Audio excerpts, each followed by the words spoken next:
Hour later.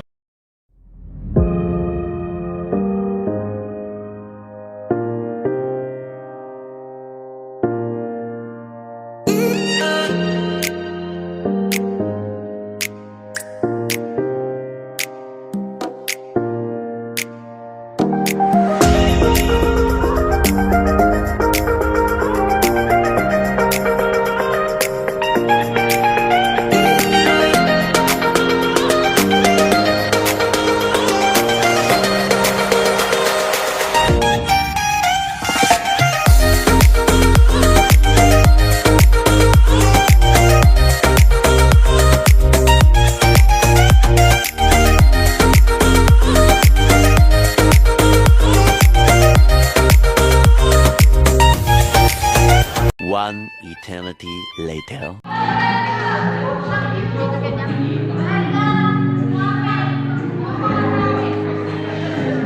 Ginoong mga binibini, paumanhin at hihilingin kong isasabi muna ang mga taong nag-iwan.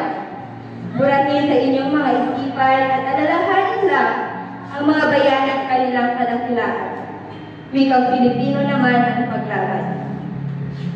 Ilapit muna ang kwento ni Boboy at Basha at tanawin muli kung paano naging malaya ang Pilipinas sa isa, dalawa at maraming pagkakataon. Kalimutang saglit ang mga naghihingalong puso at akin munang kakamustahin, likas at kasaysayan ng wikang Pilipino. Alam pa ba ninyo? Dinakip ng mga dayuhan ang ating kalayaan maging sa sariling wika. Tinuruan ng tunay ng Ingles at Kastila, ngunit namumukod tangi kung paano natin pinagtatagpi-tagpi ang mga salita gamit ang wikang Pilipino. Pinag-isa at ito ang ating sandata, ang sigaw ng gayon, ang ugong ng mga boses na nagliliparan sa EDSA. Pilipino ang ating wika, hindi ang inyong banyaka.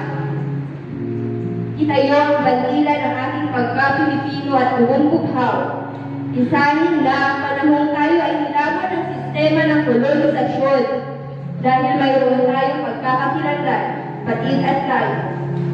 Marahil tayo na'y malaya sa salita at gawa, ngunit itatak muli sa kung paano tayo magsalita kung para sa iba ay sana siya rin pagmamalaki sa pagitan ng digmaang kasalita, laban ng wika at sa mga umuusbog na banyag at kanilang mga parokya.